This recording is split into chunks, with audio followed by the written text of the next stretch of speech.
Welcome to Washington Today on C-SPAN Radio for Tuesday, March 25th, 2025. President Donald Trump says his National Security Adviser, Michael Waltz, has learned a lesson after a journalist was mistakenly added to a private chat of top administration officials talking about military strikes on Houthi rebels.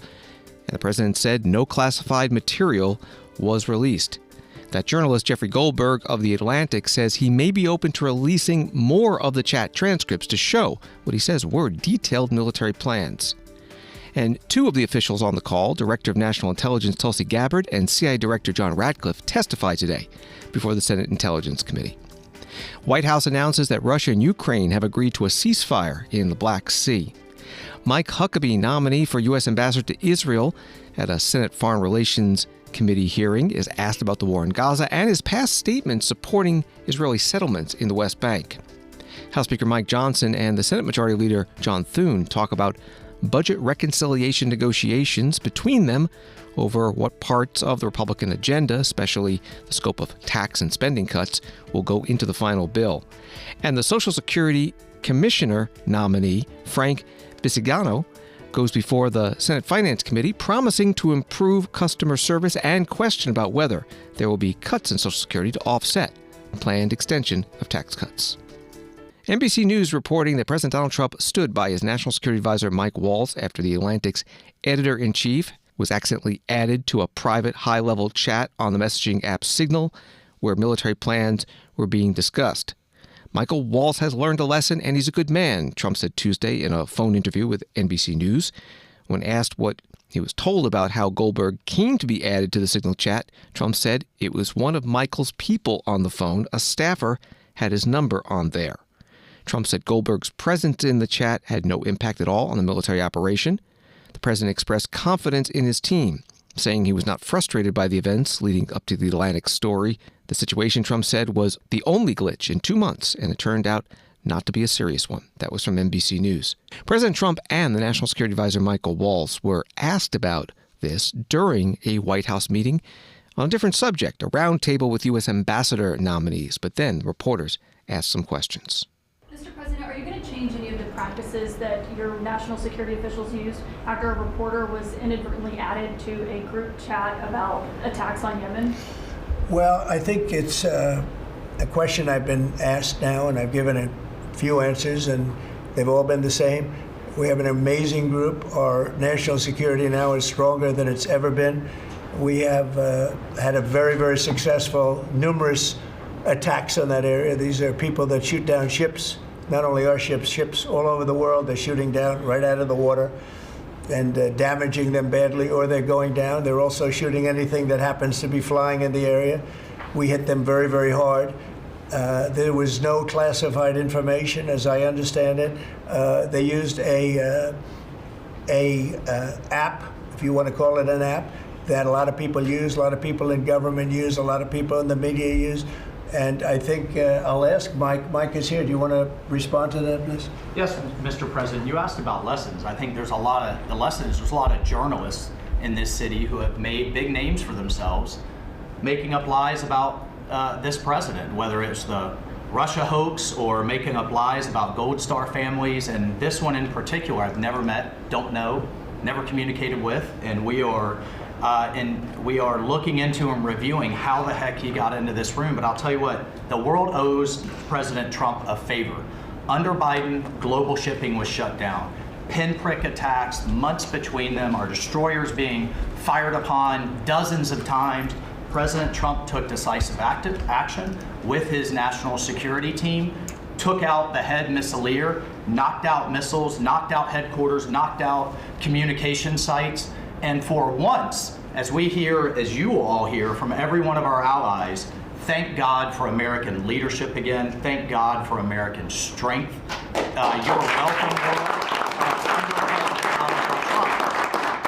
And look, we had a national security team that was coordinating these efforts. As Director Ratcliffe testified today, his first day on the job, he was introduced to this app on his government systems at the CIA and at the State Department and otherwise. So look, this journalist, Mr. President, wants the world talking about more hoaxes and this kind of nonsense rather than the freedom that you're enabling, and a key part of our sovereignty is open sea lanes and knocking the crap out of terrorists, which is exactly what your team and Pete Hegseth, a good friend and fellow veteran, is leading the charge on, and it's an honor to be part of it.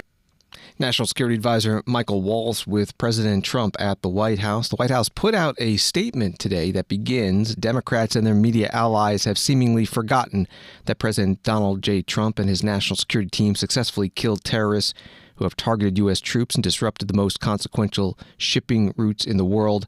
This is a coordinated effort to distract from the successful actions taken by President Trump and his administration to make America's enemies pay and keep Americans safe. Part of the statement from the White House. Here are more reporters' questions to President Trump today.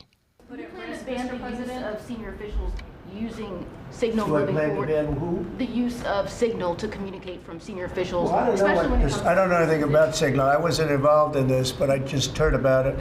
And I hear it's used by a lot of groups. It's used by the media a lot.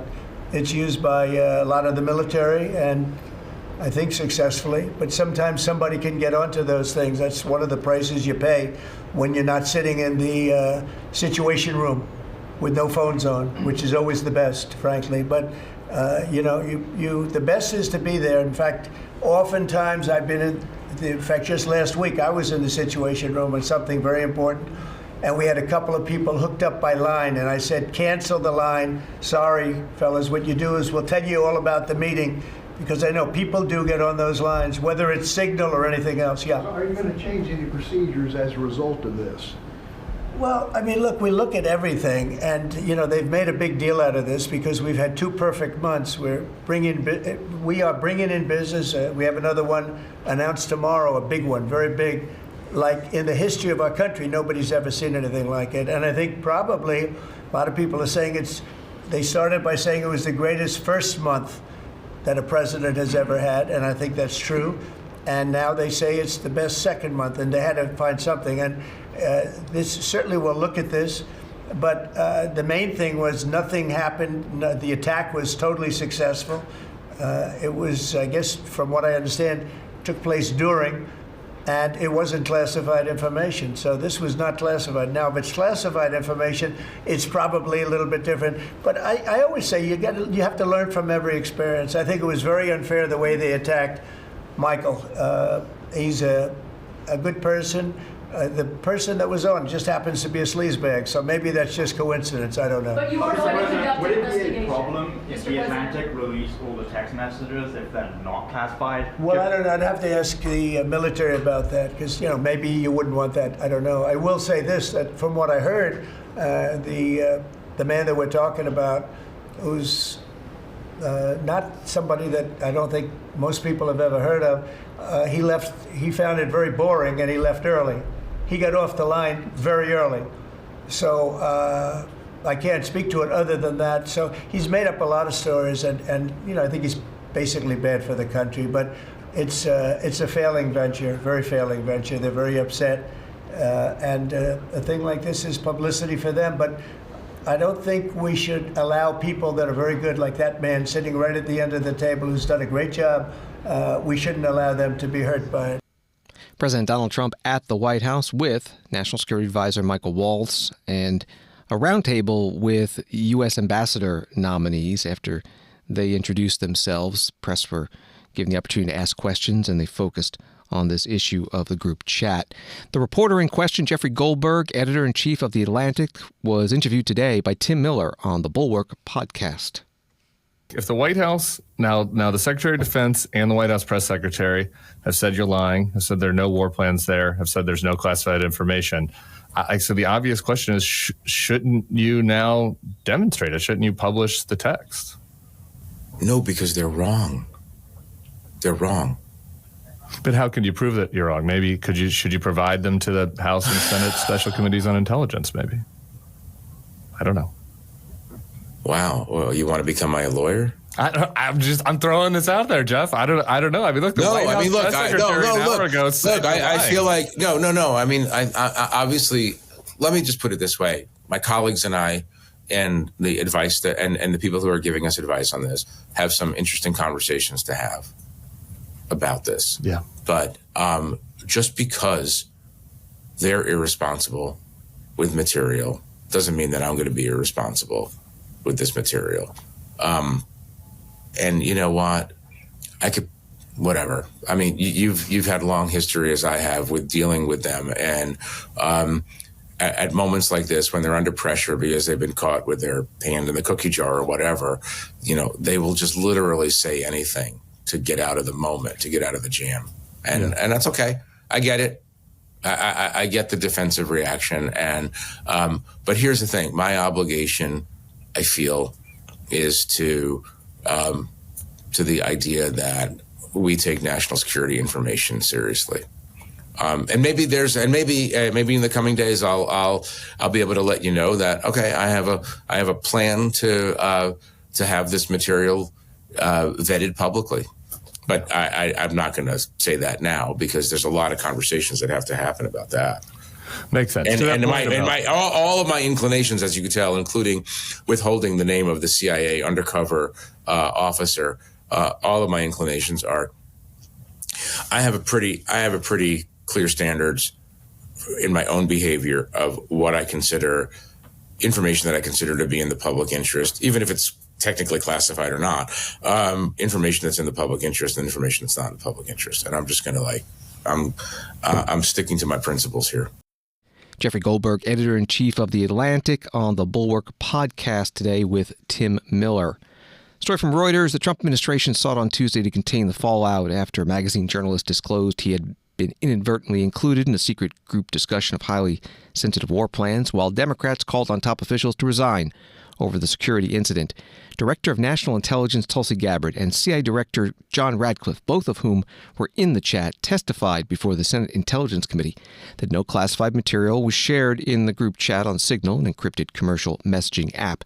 But Democratic senators voiced skepticism about that claim, noting the journalist, Jeffrey Goldberg, reported that Defense Secretary Pete Hegseth posted operational details about pending strikes against Yemen's Iran-aligned Houthis, quote, including information about targets, weapons the U.S. would be deploying, and attack sequencing. That's a story from Reuters. Here's part of the hearing. Questions from Senator Mark Warner, Democrat of Virginia, the committee vice chair, to Director Gabbard and Director Ratcliffe. This was not only sloppy, it not only violated all procedures, but if this information had gotten out, American lives could have been lost. The Houthis had this information, could reposition their defensive systems. So I want to get a little more information about this. Director Gabbard, did you participate in the group chat with Secretary of Defense and other Trump senior officials discussing the Yemen war plans? Senator, I don't want to get into the specifics. Ma'am, were you on? You're not going to be willing to address. So you're not. Are you denying? Ma'am, will you answer my question, ma'am? You were not TG on this group chat. I'm not going to get into the specifics. So you refuse to acknowledge whether you were on this group chat. Senator, I'm not going to get into the specifics. Why are you going to get into the specifics? Is it because it's all classified? Because this is currently under review by the National Security Council. Because it's all classified? If it's not classified, share the text now. As the White House previously stated, is it classified or non-classified information on this text? I can confirm. Director Ratcliffe, were you on the group chat? Senator, I was on a Signal messaging group. So you were the John Ratcliffe on that chat? I was. Thank you. Thank you. Can I provide some context, Senator, to that? Yes, but I've got a series of questions. Well, but I think it's important because at the outset you made a couple of comments about Signal messaging using encrypted apps. So that we're clear, one of the first things that happened when I was confirmed as CIA director was Signal was loaded onto my computer at the CIA, as it is for most CIA officers. One of the things that I was briefed on very early, Senator, was by the CIA records management folks about the use of Signal as a permissible work use. It is. That is a practice that preceded the current administration to the Biden administration. Director Ratcliffe, I've got a series of questions. If you're making the statement that Signal is a secure channel. No, can I answer that? It is. I've got a series of decryption. So to finish, I understand encryption. It is permissible to use to communicate and coordinate for work purposes, provided provided, Senator, that any decisions that are made are also recorded through formal channels. Right. So those were procedures that were implemented. My staff implemented those processes, followed those processes, complied with those processes, and finally, just please, so my communications, to be clear, in a signal message group were entirely permissible and lawful and did not include classified information. Well, we will make that determination, because if it's not classified, share the text with the committee. You know, let me go on. Director Gabbard, you are the security executive and set access guidelines for classified information. Did you contact the defense secretary or others after this specific military planning was put out and say, hey, we should be doing this in a SCIF? There was no classified material that was shared in that So then if there was no classified material, share it with the committee.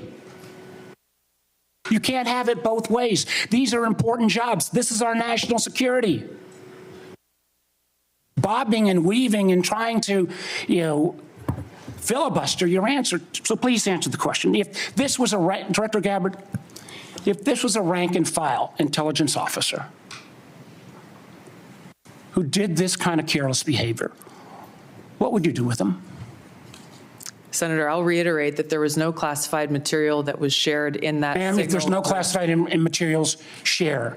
And then if there's no classified materials, then you can't even answer the question whether you're on the chat. This is strangely familiar, and I think my colleagues will remember, when you couldn't answer the question, is Edward Snowden a traitor? Man, I have serious doubts about anyway. Director Gabbard, I'm going to give you this. Tweeted just 11 days ago, and I'm quoting you. Any unauthorized release of classified information is a violation of the law and will be treated as such. So if this information is classified, what are you going to do? Senator, 2 points here. First of all, there's a difference between inadvertent release versus careless and sloppy, malicious leaks of classified information. The second point is there was no classified information that was on the information committee should get that information. Director Patel, my time's about out, and I'm going to use my 12 seconds that the chairman gave me. Director Patel, has the FBI launched any investigation of this? Senator, I was just briefed about it late last night, this morning. I don't have an update. I would like to get an answer by the end of the day. Senator Mark Warner, Democrat of Virginia, Intelligence Committee Vice Chair, questioning FBI Director Kash Patel, also the Director of National Intelligence Tulsi Gabbard, and the CIA Director John Ratcliffe at today's hearing on worldwide threats. The Senate Republican and Democratic leaders were also asked what types of investigation, if any, should come next in this case. Here is John Thune, Republican of South Dakota, the majority leader. You raised concerns about the signal group chat. You said there were mistakes that were made. So should there be a full Senate investigation into this? And would you support a Senate investigation? Well, I think that's happening already. I mean, I think the hearing's still going on. Senate Intelligence Committee today. I mean, they're up here. At least two of the relevant players in that conversation were in front of the Senate Intelligence Committee for a very long period of time in an open setting. And my guess is I suspect the Armed Services Committee may want to have some folks testify and have some of those questions answered as well. I think everybody has acknowledged, including the White House, that mistakes were made. And what we want to do is make sure that something like that doesn't happen again. Senate Majority Leader John Thune at a separate news conference. The Senate Minority Leader Chuck Schumer, Democrat from New York, called for an investigation. For the Defense Secretary to coordinate war plans in such a haphazard and dangerous way puts our national security, our troops, and every single American at risk. Even after the administration confirmed the authenticity of the texts, Secretary Hegseth continued to deflect and blame the reporter. He does something really damaging to national security, and he blames the reporter who his people sent the information to. What gall? This is the Secretary of Defense. This is the man leading our troops into battle and is meant to protect Americans and our national security at all costs. The Senate, as well as all relevant authorities within the executive branch, must investigate this incident fully. We need the Senate to do it. I hope Senator Thune will join me in that. We also need the IG of the DOD to do it as well. Senate Minority Leader Chuck Schumer at a news conference. President Trump today signed an executive order to declassify FBI files related to the investigation into his 2016 campaign's potential ties to Russia, the investigation known as Crossfire Hurricane. The President signed another order targeting the law firm Jenner & Block, which previously employed Andrew Weissman, a former federal prosecutor who worked on then Special Counsel Robert Mueller's team. No details on that order, but previous orders that dealt with law firms stripped lawyers of their security clearances. And the president pardoned Devin Archer, former business partner to Hunter Biden, who was a witness in the House Republicans' investigation into the Biden's business dealings and was convicted in 2018 by a federal jury on charges of defrauding a Native American tribe by issuing over $60 million in fake tribal bonds. This is Washington Today. Another NBC News story, the White House said Tuesday that Russia and Ukraine had agreed to a ceasefire in the Black Sea and to implement a ban on attacks on energy facilities by the two neighbors, an apparent breakthrough after American negotiators held separate talks with both countries. Negotiators had agreed with both countries to ensure safe navigation, eliminate the use of force, and prevent the use of commercial vessels for military purposes in the Black Sea, the White House said in two separate but similar statements. Both statements also said that Russia and Ukraine would stop striking each other's energy facilities. The Ukraine war peace talks came up today at the Senate Intelligence Committee hearing. Senator Jerry Moran, Republican of Kansas, questioning the CIA Director John Ratcliffe. Director Ratcliffe, ATA says continuing the Russia-Ukraine war perpetuates strategic risks to the United States of unintended escalation to large-scale war and heightened insecurity among NATO allies. What are the strategic risks to the United States if Russia were to achieve its maximalist objectives via peace agreement? Achieve via peace agreement? Yes. Well, I think that clearly the negotiations that are going on reflect that President Trump is seeking a cessation of the war on terms that will end the war permanently. From an intelligence community standpoint, and specifically with regard to CIA assets, we've taken steps to support that, the president's goal of an enduring peace. To General Cruz's comments, I agree with his assessment and generally the public assessment that Russia has the battlefield advantage, is grinding forward slowly. I want to comment on that, however, to say that with regard to the Ukrainian resistance, the Ukrainian people and the Ukrainian military have been underestimated for a period of several years now. And ultimately, I'm convinced from my reflections in observing from an intelligence standpoint that they will fight with their bare hands if they have to, if they don't have terms that are acceptable to an enduring peace. Obviously, to the point of maximalist goals, President Trump has communicated that he is aware of the dangers of that, of Russia getting what they want. And I think that the peace talks that are taking place would reflect, if successful, and they are making progress, that both sides would not get everything that they want and no one's maximalist goals would be achieved. CIA Director John Ratcliffe, referring to Lieutenant General Jeffrey Cruz, Defense Intelligence Agency Director, who was also testifying today before the Senate Intelligence Committee. The questions coming from Jerry Moran, Republican from Kansas. After the hearing, the White House announced that Russia and Ukraine had agreed to a ceasefire in the Black Sea.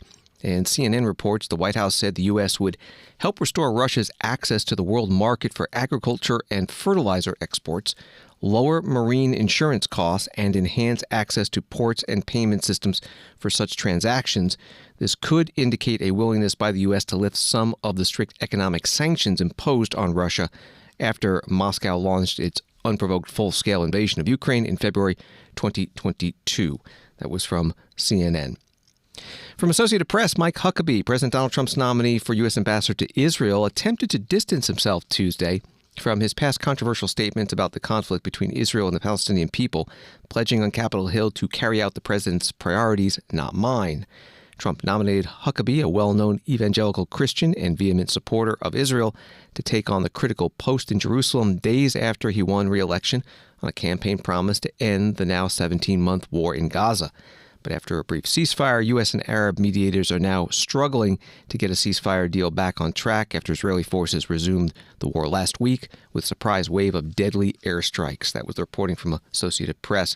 Here's part of today's hearing before the Senate Foreign Relations Committee. Mike Huckabee questioned about the policy in the West Bank by Senator Chris Van Hollen, Democrat of Maryland.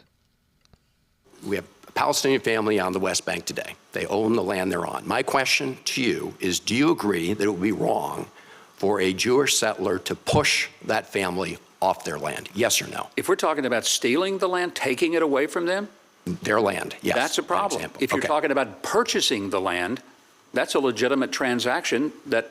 Okay, so when you said in 2017, and I quote, Israel has title deed to Judea and Samaria, unquote, you did not mean it gave Israel the right to kick Palestinians off their lands in the West Bank. Am I right about that? Senator, I've never indicated that that was a part of that. I simply referenced the biblical mandate that goes all the way back to the time of Abraham, 3,500 years ago, and that's what I was referencing. Right. No, I understand you have that view, but I'm trying to understand the consequences of that view. So in your view, if Israel were to annex the West Bank, what rights would Palestinians have? Because when I asked you that question yesterday, you focused on the right to work, economic opportunities. So my question today is, would those Palestinian individuals in an annexed West Bank have the same legal and democratic rights as Israeli Jews living in the West Bank?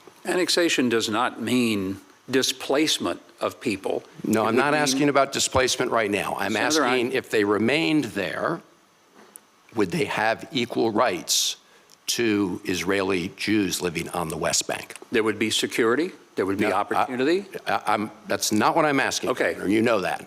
No, I'm So I'm asking whether they would have equal legal rights, whether they would have the same legal rights as a Israeli Jew who settled on the West Bank living side by side. Would they have the same legal and political rights? Senator, if you mean would they be able to live freely, they already do. How about voting? You're suggesting that the West Bank become part of Israel. Are you suggesting that Palestinians living in the West Bank should have the right then to vote in elections in Israel? Senator, let me correct and say I'm not suggesting. Let me because I move on. Carry out the policies of the president. I do want to ask you about. Senator Chris Van Hollen, Democrat from Maryland, questioning Mike Huckabee, nominated to be U.S. Ambassador to Israel before the Senate Foreign Relations Committee. You can find the full hearing on our website at cspan.org. From the Hill, a group of progressive House Democrats held a press conference Tuesday morning on the ongoing detention of Mahmoud Khalil, a Columbia University graduate who led campus protests against Israel's war in Gaza last year. Khalil's arrest has spread fear among pro-Palestinian activists and green card holders no longer sure of their freedoms and protections. Department of Justice on Monday accused Khalil of covering up work for multiple organizations in his application to become a permanent resident. Reporting from The Hill, one of the members to speak at today's news conference outside the U.S. Capitol, Rashida Tlaib, Democrat of Michigan. I know that Mahmoud Khalil right now is a political prisoner. We are demanding his release, of course, today. Mahmoud was kidnapped from his home by government agents and illegally disappeared to a detention facility in Louisiana. We know that that's thousands of miles away from his wife. They're expecting their first child. But as his wife Noor would say, she's more than just an 8 months pregnant woman. She's also just a human being that watched, again, her love, her husband being ripped away from her in front of her with if you saw the video, it was horrifying to watch, felt so incredibly helpless. You know, there was no due process, no criminal charges, no demonstration of a warrant, no information on where he was being held for days. Let's be clear. Mahmoud's rights are our rights. In the United States of America, no matter your immigration status, no matter, again, who you are, you have constitutional rights in our country. The detention and threatened deportation of Mahmoud is illegal and is a direct assault on our constitutional rights to due process, freedom of speech, a right to protest, and on dissent itself. Dissent is a fundamental American value. This is a moment that should alarm all of us. If we do not stand up and fight for Mahmoud's freedom today, the lawless Trump administration will come for us all. All of our rights are under attack at this moment. But Mahmoud knows that the Israeli government imprisons Palestinians without charge or trial every single day, just like what our government just did to Mahmoud. Congresswoman Rashida Tlaib, Democrat of Michigan, at a news conference on Capitol Hill with other House Democrats. Associated Press reporting from New York, a Columbia University student who faces potential deportation for her involvement in a pro-Palestinian protest cannot be detained by immigration officials for now as she fights the Trump administration in court, a federal judge ruled Tuesday. Judge said in a Manhattan court that the government had not laid out enough facts about its claims against Yuseo Chung, the 21-year-old lawful permanent resident who came to the U.S. as a child, filed a lawsuit against the Trump administration Monday, arguing the government is attempting to use immigration enforcement as a bludgeon to suppress speech that they dislike. That was from AP. From the Washington Post, the Internal Revenue Service is nearing an agreement to allow immigration officials to use tax data to confirm the names and addresses of people suspected of being in the country illegally, according to 4 people familiar with the matter, culminating weeks of negotiations over using the tax system to support President Donald Trump's mass deportation campaign. That was the Washington Post article. U.S. Border Czar Tom Homan told reporters outside the White House today that he supports this step. Do you expect IRS to begin sharing data on potential undocumented migrants in this country? Well, I'll tell you this, illegal aliens use American Social Security numbers, together identity theft. We're looking to protect Social Security. We're looking out to protect United States citizens' identity and their benefits with Social Security. I've done this for a long time. Illegal aliens many times use Social Security numbers, U.S. citizens. It causes a lot of problems. Just identity theft. Even my own family. One of my closest relatives had his ID stolen, his Social Security number stolen. So we're going to look out for American people. We're going to protect Social Security. But do you expect them to share? Do you expect IRS to share? I hope so. I think again, to protect American citizens, their Social Security benefits, protect their identity from being stolen. That's one way we can do it. U.S. Border Czar Tom Homan speaking to reporters outside the White House today. So, a story from CNN. Florida has been working for years to crack down on employers that hire undocumented immigrants, but that presented a problem for businesses in the state that are desperate for workers to fill low-wage and often undesirable jobs. Florida's Republican Governor Ron DeSantis and the state legislature have a potential solution: children. The state's legislature on Tuesday is set to debate a bill that would loosen child labor laws, allowing children as young as 14 years old to work overnight shifts. That was from CNN. This is Washington Today. FloridaPolitics.com reports that Miami-Dade County Commissioner Kevin Marino Cabrera faced a fairly friendly audience as he spoke to senators at his confirmation hearing to become U.S. ambassador to Panama. During the hearing, Cabrera fielded questions from both sides of the political aisle on how he views his potential role. Things never grew heated and featured only one potentially contentious exchange. Otherwise, the discussion centered solely on policy, particularly how Cabrera planned to implement President Donald Trump's agenda for the Central American nation, its pivotal canal, foreign influence on trade, immigration, and drug trafficking. That was from FloridaPolitics.com. Here's part of the exchange with Senator Jim Risch, Republican of Idaho, chair of the Foreign Relations Committee, and the nominee, Kevin Cabrera. I'm embarrassed to say that one of my predecessors from Idaho was sitting on this committee when the Panama Canal was given away. He collaborated with the president, and the result was that we lost the Panama Canal. I disagreed with him vehemently at that time, as did the people of the state of Idaho, which had obviously drastic consequences for him in the next election. But nonetheless, he got it done before he left, and now we're in a position where that particular piece of real estate is incredibly important to the United States from a national security standpoint. And fortunately, there were some provisions in the treaty that was negotiated at that time that give us a foothold. Could you give us your thoughts on how we're going to reverse this situation? Thank you. Thank you, Mr. Chairman, for the question.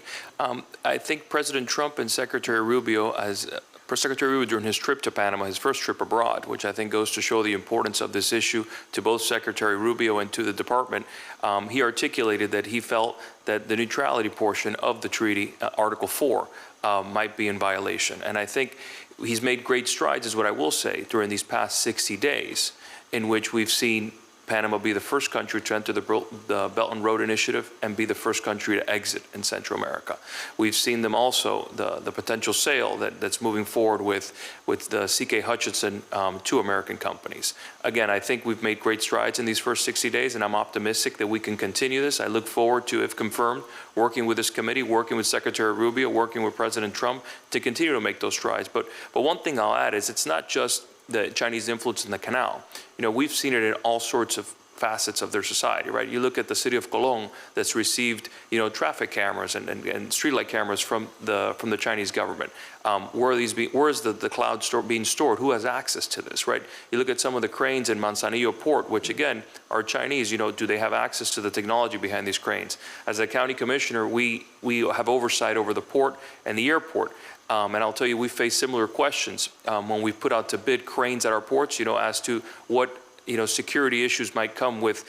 Many times they underbid. A lot of these companies are, they're government owned in China, and they'll underbid, 20, 30% to make sure that you buy their crane. And that sometimes could be an issue because who has access to the information that these cranes might have? Can they stop them at a certain point?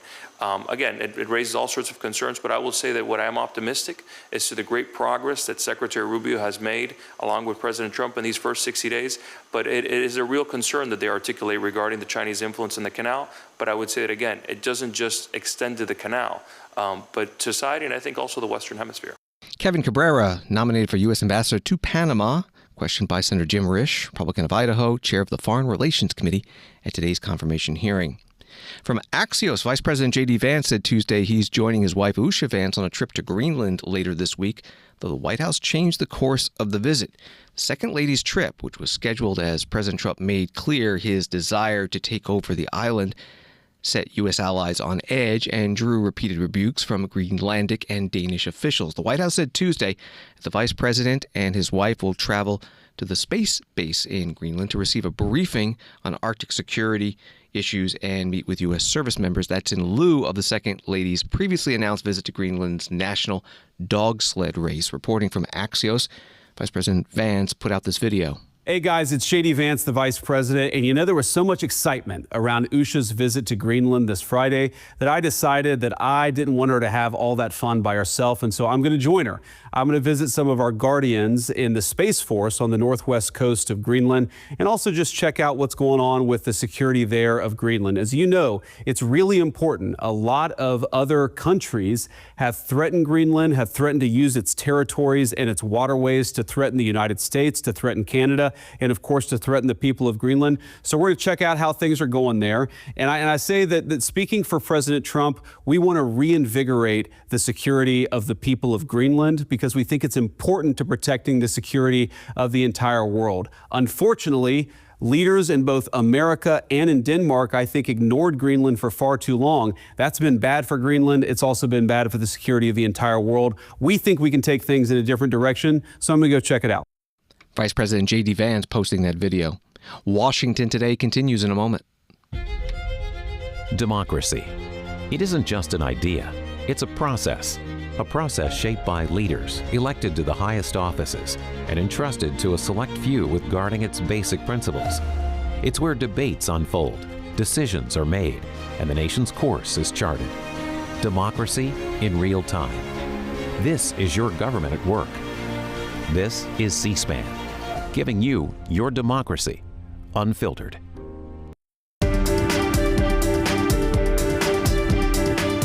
Welcome back to Washington Today, available as a podcast on the free C-SPAN Now mobile app and wherever you get your podcasts. Story from the Washington Examiner. Republicans will be searching for a breakthrough when they travel to the White House on Tuesday to negotiate President Donald Trump's sweeping second-term agenda. Congress has just 3 weeks to meet House Speaker Mike Johnson's self-imposed deadline to approve a framework that joins tax reform with Trump's priorities on the border, defense, and energy. Yet the House and Senate remain at odds on the contours of a deal that would allow them to begin drafting the legislation.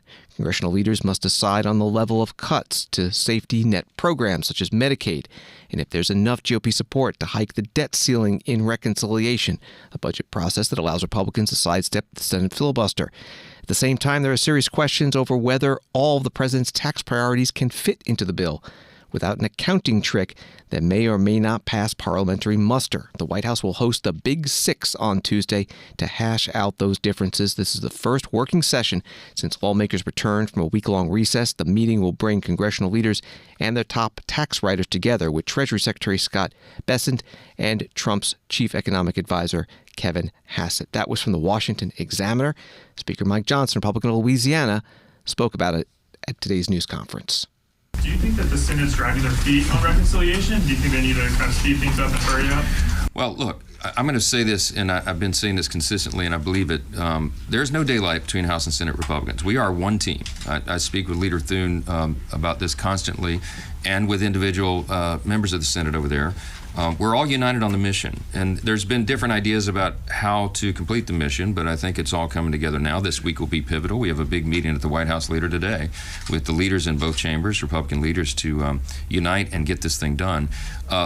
I don't fault the Senate. They've had a lot on their plates. They had to get all the confirmations done for the administration. It takes a lot of floor time. Leader Thune's kept them in 5 days a week, just working around the clock, getting their job done.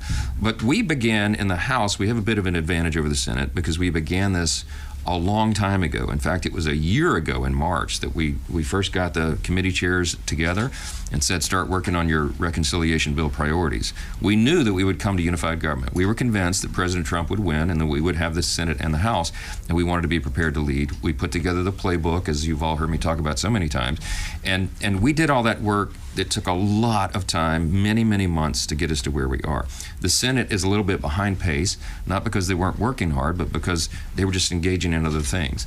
And so what we're trying to do now is fast forward their process so they can get the cliff notes of basically what we did for the last year and skip through some of those steps because we'll all get to the same point. And I think that's very important. I have been pressing very hard, very aggressively to get the reconciliation bill done by late spring. You've all heard me say that. I mean, I'm trying to get this to the president's desk for signature at least by Memorial Day. I think it's very important. I think the timing is very important because we have to bring stability to the markets. We've got to make sure everybody's tax rates are locked in and they know that so people can make decisions about expanding their businesses and jobs and other things. We've got to, it'll settle the bond markets. It will secure the border. It will help us to restore and maintain peace through strength. And of course, it'll prevent the largest tax increase in U.S. history. All those things are very important to get done quickly so that the American people can feel the results of it. This is going to be a great, great piece of legislation, historic, and we're anxious to get it done. House Speaker Mike Johnson at a news conference today. At a separate news conference, Senate Majority Leader John Thune addressed the budget reconciliation talks. On reconciliation, you have a goal of maybe more than $1 trillion in cuts. You want to extend the Trump tax cuts. Democrats have said that you can't do that without impacting entitlement programs. Can you guarantee at this stage of the negotiations that no one's Social Security benefits will be impacted at the end of this? Well, Social Security is not eligible for consideration under reconciliation, so that doesn't get touched. And the president has made certain statements with respect to Medicare and Medicaid. And so as we look at this process, we're going to be looking at where can we find savings that are associated with waste, fraud, and abuse in some of these government programs, notwithstanding what the program is. And I think every American expects us to root out. If there are programs that people are qualifying for or using or abusing in a fraudulent way, that ought to be, we ought to be taking care of that. And I think both Republicans and Democrats and anybody else in this country would agree with that sentiment. I think at the end of the day, what is going to happen in reconciliation is we're going to have to figure out how to extend the tax policy. And remember, this is extending existing tax policy. There's some other things the president wants to do in the context of that, all of which we think will be additive to the economy. And when the economy is growing, expanding, creating better paying jobs, typically what happens is you get more government revenue, not less. In fact, the rule of thumb generally is about for every 1% increase in GDP, you get an additional $3 trillion in revenue over a 10-year period. So growth is the driving, in my view at least, should be the driving motivation when it comes to tax policy. And when it comes to deficit reduction, is trying to get this country on a more sustainable fiscal path. We are, if you look at the trajectory right now, it's not sustainable. I mean, these deficits, we can't continue this. And so we've got to start making some of the hard decisions. And I think you need to look at every area of the budget, but bear in mind, obviously, that programs like Social Security and Medicare are incredibly important. But if there are, even in those areas, if there is waste, fraud, and abuse, then I think those are areas that we ought to be looking at. Senate Majority Leader John Thune, Republican of South Dakota, at a news conference with other Senate Republican leaders. Story from Reuters. U.S. President Donald Trump's nominee to oversee the Social Security Administration said on Tuesday he would review the agency's computer systems after aides to tech billionaire Elon Musk were given access to SSA's massive databases. Frank Bisignano, a veteran Wall Street CEO, also said he would be willing to reverse decisions made at SSA by Musk's Department of Government Efficiency, which has targeted the agency for significant cuts to staff. That was from Reuters. Here's part of the nominee's opening statement at today's Senate Finance Committee hearing. Fundamentally, Social Security is a payments-based, customer-facing program that delivers benefits to more than 70 million Americans each month. It provides essential financial support for the retired and disabled.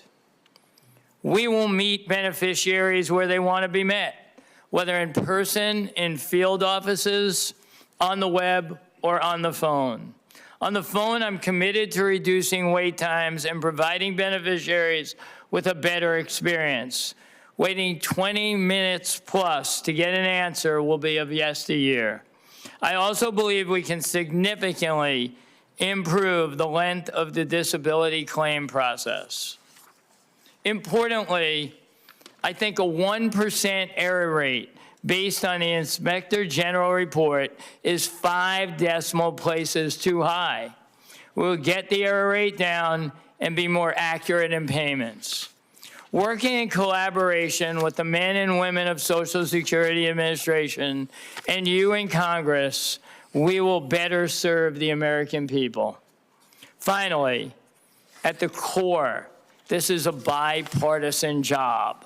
Social Security has field offices and serves Americans in every state. In the wisdom of Congress, you made Social Security an independent agency and gave the commissioner a 6-year term. In me, you will have an accountable leader. Nominee for Social Security Administration Commissioner Frank Bisignano, part of his opening statement at today's Senate Finance Committee confirmation hearing. Senator Maggie Hassan, Democrat of New Hampshire, asked the nominee about Trump administration plans for Social Security. Elon Musk and President Trump have set their sights on cutting Social Security, Medicare, and Medicaid to pay for tax cuts for corporate special interests and billionaires. Elon Musk has referred to Social Security as a Ponzi scheme. That's in quotes. And he recently called for cutting up to $700 billion from Social Security and Medicare. That could mean cutting 1/3 of these programs. Social Security operates, as you know, on simple math. To achieve a 1/3 cut, you'd either have to take away benefits for 1/3 of the people currently receiving them or cut the payments that they're getting by 1/3. So, Mr. Bisignano, which is it? Are you going to throw 1/3 of the people off of the program or cut their benefits by 1/3? Neither. That's good to hear. So if the president and the Congress decide to cut these benefits, you're going to stand up for the beneficiaries? Well, if Congress decides, I mean, ultimately these decisions get done in the Senate Finance Committee. It's a collaboration. It's not the commissioner's job to make that decision. So do you oppose cutting 1/3 of Social Security benefits? I think the president has made it very clear that he has no objective, and he's made it very clear to cut any benefits from Social Security. Yet he has Elon Musk, who until he was told he couldn't by a court, running rampant through Social Security, and he's laying off staff and making it much more difficult for people to get benefits. That's inconsistent with the president's pledge. If you are confirmed, will you commit to stand up to Elon Musk and Doge and stop them from cutting 1/3 of Social Security benefits, which Musk has already said he wants to do? Well, I've worked for Tony Terciano. I've worked for Jamie Dimon. I've worked for Henry Kravitz. I've worked for Sandy Weil. I've worked with them. I have the ability to lead the agency in the manner that this Senate Finance Committee wants me to do that. And I don't know of any thought that I have about cutting 1/3 of the benefits of Americans or even entertaining anything of that sort. Well, I appreciate that. I think I will echo the ranking member's request that we get a commitment from you that you will keep Doge out of Social Security, because one of the things we're seeing since this administration took over is steps that are making it harder and harder for people to apply for benefits, get benefits, and really working to slow things down, which is one way, of course, of slowing benefits, slowing benefit payments, and reducing costs at the expense of beneficiaries. Senator Maggie Hassan, Democrat of New Hampshire, questioning Frank Bisignano, nominated to be Social Security Commissioner at today's Finance Committee hearing. Senator Sheldon Whitehouse, Democrat of Rhode Island, asked the nominee about the possibility of privatizing Social Security. The nominee said he had never thought of that. On Wall Street today, the Dow up 4, Nasdaq up 83, and S&P up 9. Thanks for listening to Washington Today. Sign up for C-SPAN's evening newsletter word for word, and we'll send you the stories making headlines in Washington every day. Subscribe at cspan.org/connect. Have a good night.